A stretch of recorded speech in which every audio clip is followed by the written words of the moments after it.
welcome back to the channel and more Blood and Plunder coverage here as we work our way to the end of the English and British characters. We got a couple more to go here, but getting into the actual British commanders now. So we'll start off with one of the more famous ones, Woodes Rogers, 32 pointer, historic commander. He can lead British privateers or British militia.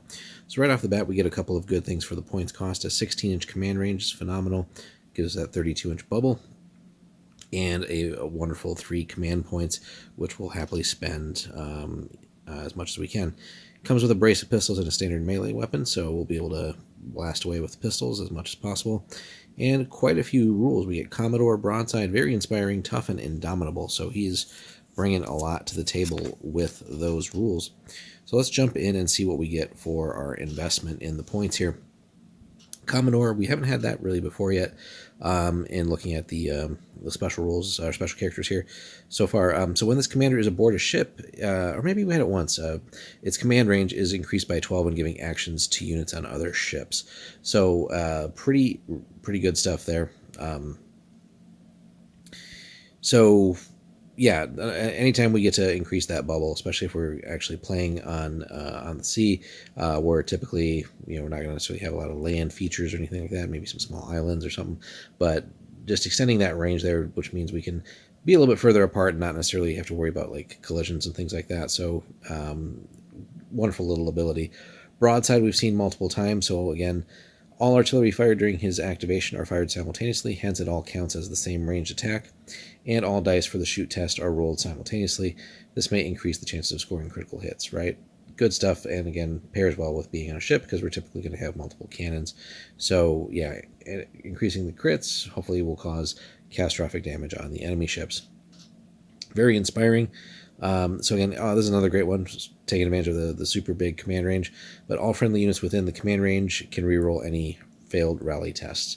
So right off the bat there, so if we're on land, certainly going to give us a big range, but even at sea, we'll have plenty of use of that, but also just people on the same ship as you. So good stuff.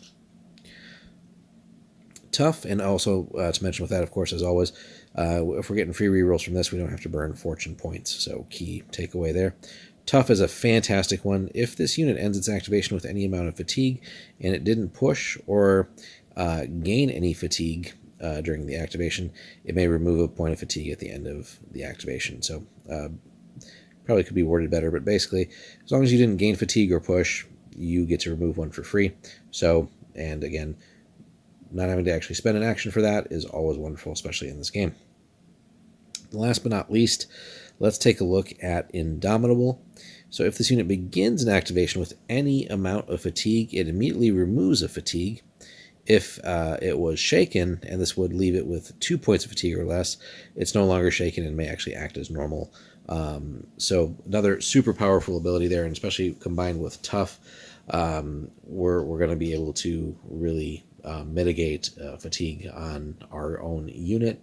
So in this case too, makes sense to ideally put him into a nice big unit so that they'll stick around as long as possible, really.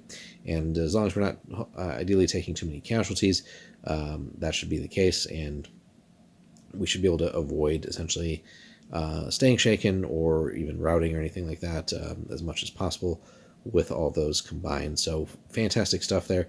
And again, that anything really in the game that grants you like economy of actions, where you're getting free actions or rerolls where we don't have to waste other like command points to get that, or fortune, or just all things that essentially avoid rerolls or having to burn actions, which could be better spent elsewhere on some of these things, is just fantastic overall. So definitely a commander that is worth trying, guys.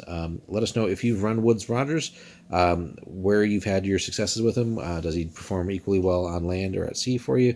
Any notable games that you've had with him, and any losses, and what did you go up against that ultimately took him down? So hit us up in the comments, guys. Thanks so much for watching. Be sure to like and subscribe, and we'll have more Blood and Plunder for you soon.